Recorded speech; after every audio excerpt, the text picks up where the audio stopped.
Alright, ladies and gentlemen, welcome back to the video, and today we're going to be showcasing what an E0S0 Jiaoqiu can do alongside an E0S0 Acheron, as well as discussing whether Jiaoqiu is worth it. And when we're talking about that, we will also be comparing him in some situations to a Dot Acheron team, or also other teams with Silverwolf, stuff like that. So yeah, with that being said, let's just get right into it. Now the team we will be using is exactly the one you will be expecting. It is Acheron alongside Jiaoqiu, aventurine, and pela. Aventurine is on the trend light cone, and then also obviously we are going against the first half because this has a lot of lightning weakness. With that being said, let's just hop right into it. Now character builds will be at the end of the video alongside all of the discussion, but when it comes to what we're doing right here, we're just going to go for our Jiaoqiu's technique first of all, obviously, and then actually we can do one more aventurine technique, and then into Pela's technique instead of Acheron's, because what I want to do here is I want to skill on my Pela, which will count as a debuff because we have her E4, and then we can also ult on her in a sec. Just going to go for a Jiaoqiu skill first so he can get his ult first turn, and now we can go for a Pela ult as well. And this will give us about 61 defense reduction as well, and I think 30% vulnerability from Jiaoqiu, as well as his ultimate increase. So let's see, how much damage do we do? 57, 172, 307, and 627k on our Acheron ult. Now, I was using a Dot Acheron before. I feel like here I would normally do around, I want to say, around,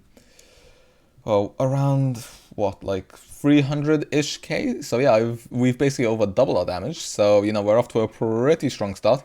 Well, actually, now that I think about it, we could have maximized our stacks on one of the enemies if we just waited for them to have their turn, but you know what, too bad, doesn't matter. 4 stacks is still fine, it's only a difference of a 5% vulnerability, which actually, to be fair, is a decent amount, but you know what, doesn't matter too much. Now, hopefully we'll be able to clear this in the 28th cycle, at least that's what I'm hoping for. But yeah, that big damage number you won't see consistently because we do have an extra 20% defense shred thanks to the Pela technique. We did just hit 308k there. Again, this is only against 2 enemies, so you know, 308k against 2 enemies I will still happily take.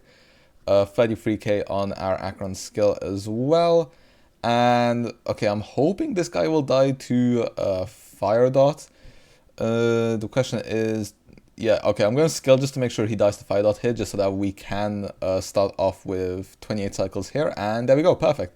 Now I'm going to Jiaoqiu ult. Actually, I should have waited until Jiaoqiu's turn to ult. Whoops, that is a slight misplay on my part, but it shouldn't change too much in the grand scheme of things. I am just going to basic attack here, it won't really matter, and then skill here. Jiaoqiu has no shield on him, so hopefully he won't get targeted. I don't really want to scale on aventurine, so I'm just going to hope he gets hit. Oh, which he does. Perfect, which will mean that... Oh wait, never mind. He did not trigger a follow-up attack. Okay, I have no clue why. Anyway, we did hit 398k there, which is basically 400k, which again, big heights for our damage numbers. I'm just gonna Acheron skill straight down the middle so that these guys get attacked by their obviously the things falling down. Now the question is, okay, yeah, they do still have defense shred on them, so I can basic there and skill here on our Jiaoqiu. And there we go, get our shields back up so that there is no funny business going on because I'd rather stay healthy. Now that I'm thinking about it, normally I would keep... I don't know if I want to keep aventurine next to Jiaoqiu, if I'm being completely honest. He doesn't have a high HP pool. I might want to take aventurine to the end, even if it means he might get hit a bit less. But anyway, we can basic here just to get our ult back up.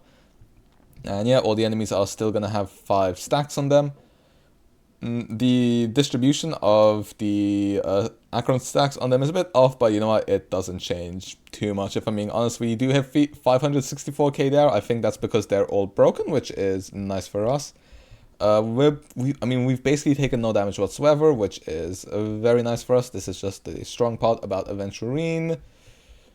And ult off. It's not gonna... I mean, our aventurine is technically doing a bit more damage because these guys have so many debuffs on them, but it's not that much because my aventurine doesn't really do that much damage. After all, he is on the trend icon instead of one which increases his own DPS, but yeah, anyway, basic here for skill point economy, and then go for a second skill on our Jiaoqiu.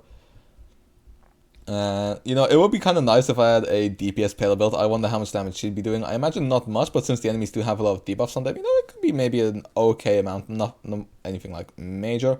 Nice thing here is that aventurine will be able to actually give our Acheron a stack. We just need her to wake up. You know, sometime soon would be nice. Jiaoqiu is actually... Ooh, he might take a bit of damage in this situation. Okay, I can just basic here, and our Acheron does have her ult up now. The problem is we need her to wake up. I mean, she should do it on her turn, I believe, since it's already been one turn. Yep, okay, lovely. And this will allow us to ult in this case. Now, what I'm actually going to do here is I'm going to skill the guy down in the middle, since we're still going to have stacks, but this means that, first of all, I'm just going to put my aventurine shield up in case of anything. But we should be able to break these guys using our ult. Yep, we deal 490k there, 207k there from the damage falling down from the sky.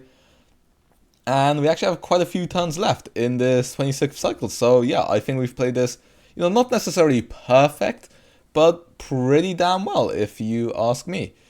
We should be able to hit 25k HP in our next Acheron ult, especially considering the fact that these guys are all downed. There we go, and then skill here. Actually, maybe it would have been better if I basic there, but you know what, it doesn't matter. 95k on our skill, and on our ultimate we hit 121, 235, they're already dead, but just for fun, we're gonna hit nearly 600k, because why not? So, yeah, there you have it. That's our Acheron.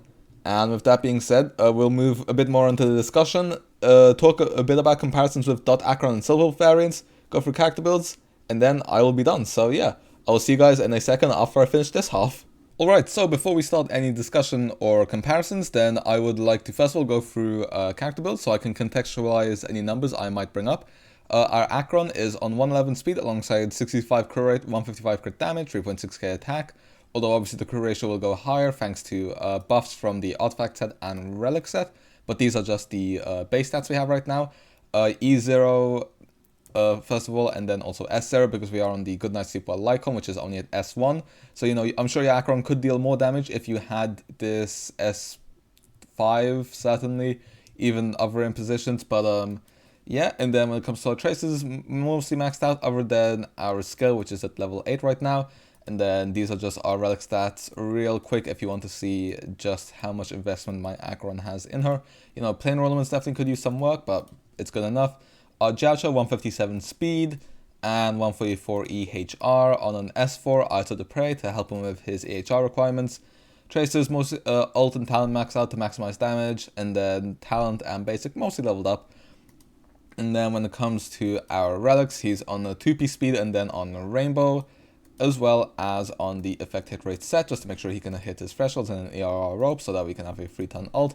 Pela, 157 speed, and on 66 effect hit rate, all she needs, and then is on the event Lycon back from version 1.1, so that she can do a 2-turn ult. I don't have Pearls, so I can't get the defense shred, but then we will be stuck to a 3-turn ult, and even that doesn't have full uptime, so I do just rather go for this Lycon.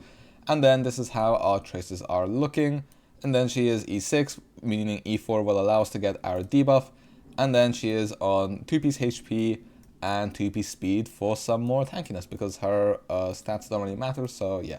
And then when it comes to our aventurine, 135 speed on the trend light cone, is on the defense set, and then his talents are leveled up. He has a bit of effect hit rate to make sure that the trend light cone will get procced sometimes, but yeah, that's our character builds. Now, when it comes to is Jiaoqiu worth it? First of all, in my opinion, if you want him for your Acheron, then yes, definitely. He is her best partner damage-wise, as well as quality of life-wise, and will be the best in slot for one of your 2 necessary Nihility characters for Acheron's passive, in Pure Fiction, Memory of Chaos, and Apocalyptic Shadow. So if you do have an Acheron and want to make the best use out of her, then I would definitely recommend picking up a Jiaoqiu, especially if she's E0S0 and you don't want to risk pulling for the light cone. Then Jiaoqiu will help you with stack generation, just as her Lycon will without you having to pull on the Lycon banner, and will give her a big damage increase. When it comes to comparing Jiaoqiu to other Acheron teams like Acheron, I actually have made a video where I do use Acheron in this Memory of Chaos, which you can check out for yourself if you want a direct comparison. But to summarize for the sake of time, in that clear, I cleared in 24 cycles, although I do certainly think 25 will be possible since I got a bit unlucky at the end, and I'm sure others have a stronger Kafka/Blacks than I do, sorry. So we will say 25 cycles, even though I hit 24 in that video. But Acheron with Jiaoqiu is certainly able to deal more damage than the dot variant, since I was dealing around 190 to 300k with the dot variant, depending on if enemies were downed and stuff. Whereas with Jiaoqiu, we were hitting between 380k all the way up to 600k.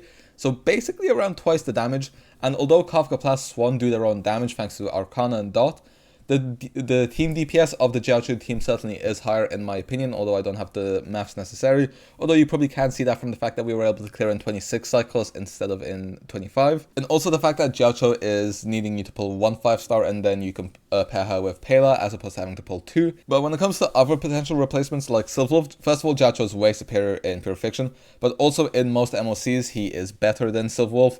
And I also would sooner replace Pela with Jiaoqiu as opposed to Silverwolf for Jiaoqiu in situations that favor single target, like some specific MOCs, like maybe, I don't know, an aventurine MOC, as well as in most apocalyptic shadows, if it is very single target focused like this one, as opposed to AoE focused like the other one. Well, not AoE, but you know, where they have various summons. So yeah, since Jiaoqiu does have the higher buffing capability if your Pela doesn't have an S5 trend, but even if you do, then Jiaoqiu has the better and more manageable uptime as well as faster stack generation. So I would pair Jiaoqiu with one of the 9 character in literally every single version of PF, MOC, or Apocalyptic Shadow. Therefore, since there isn't really a situation where I would replace Jiaoqiu with anyone else for my Acheron, then I personally would definitely recommend him if you want an Acheron upgrade. And then there are some niche situations where you can play him in certain teams even if he's not the best. I mean, you know, you can pair him with a Dr. Ratio sometimes if you don't have a Topaz.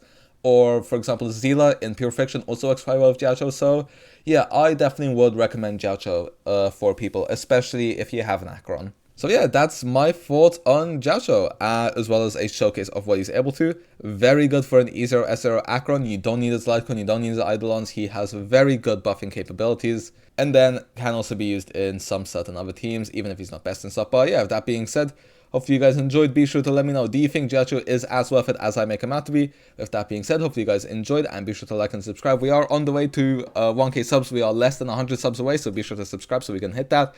And with that being said, thank you for watching, and I hope to see you guys next time. See ya.